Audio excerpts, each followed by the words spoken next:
ನಮಸ್ಕಾರ. ಇವತ್ತಿನ ದಿವಸ ಸೂಕ್ತಿಮಾಲಾ ಎನ್ನುವಂತಹ ಒಂದು ಗ್ರಂಥದಿಂದ ಒಂದು ಶ್ಲೋಕವನ್ನು ನೋಡೋಣ. ಉದ್ಧರತ್ಯುತ್ತಮೋ ವಂಶಂ ಮಧ್ಯಮ ಸಮುಪೇಕ್ಷತೆ ಅಧಮಸ್ತು ಕುಲೇ ಜಾತಃ ನಾಶಯತ್ಯಖಿಲಂ ಕುಲಂ. ಇದರ ಅರ್ಥವೇನೆಂದು ನೋಡೋಣ. ಉದ್ಧರತ್ಯುತ್ತಮೋ ವಂಶಂ, ವಂಶವನ್ನು ಉದ್ಧಾರ ಮಾಡುವಂಥವನು ಉತ್ತಮನಾಗಿರುತ್ತಾನೆ. ವಂಶದಲ್ಲಿಯೇ ಅವನು ಉತ್ತಮನಾಗಿರುತ್ತಾನೆ. ಮಧ್ಯಮ ಸಮುಪೇಕ್ಷತೆ, ಮಧ್ಯಮನಾಗಿರುವಂಥವನು ತಮ್ಮ ವಂಶವನ್ನು ತಮ್ಮ ಕುಲವನ್ನು ನಿರ್ಲಕ್ಷಿಸುತ್ತಾನೆ. ಅದೇ ರೀತಿಯಾಗಿ ಅಧಮನು ತನ್ನ ವಂಶದ ತನ್ನ ಕುಲದ ಮಾನ ಮರ್ಯಾದೆಯನ್ನೆಲ್ಲ ಕಳೀತಾನೆ. ವಂಶವನ್ನೇ ಸರ್ವನಾಶವನ್ನಾಗಿ ಮಾಡ್ತಾನೆ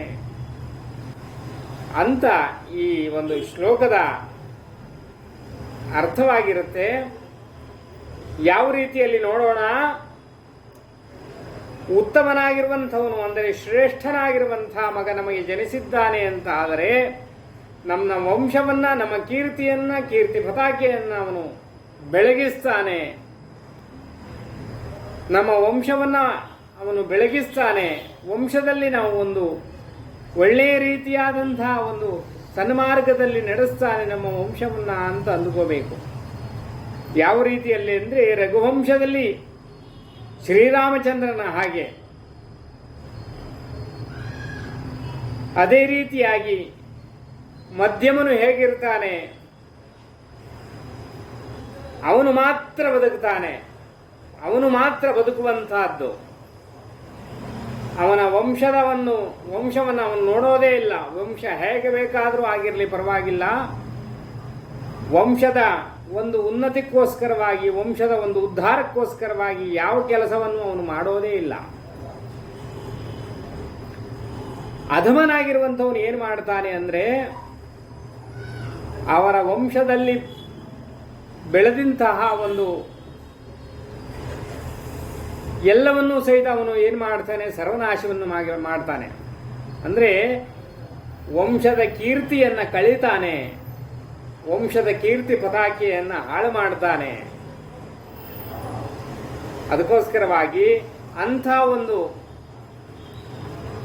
ಮಕ್ಕಳು ನಮ್ಮ ವಂಶದಲ್ಲಿ ಜನಿಸಿದರೆ ನಮ್ಮ ಮಕ್ಕಳು ಈ ರೀತಿಯಲ್ಲಿ ಒಂದು ಇದನ್ನು ಮಾಡ್ತಾರೆ.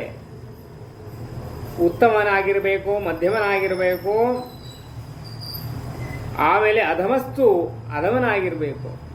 ಅದು ಹೇಗೆ ನಿರ್ಣಯ ಆಗತ್ತೆ ಅಂದರೆ ಪೂರ್ವಜನ್ಮದಲ್ಲಿ ನಾವು ಮಾಡಿರುವಂತಹ ಸುಕೃತದಿಂದಲೇ ಅವೆಲ್ಲವೂ ನಿರ್ಣಯ ಆಗುವಂತಹದ್ದು.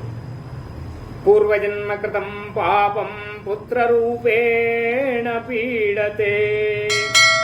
ಪೂರ್ವಜನಲ್ಲಿ ಮಾಡಿದಂತಹ ಪಾಪಕರ್ಮಗಳು, ಪುಣ್ಯಕರ್ಮಗಳು ನಮ್ಮನ್ನ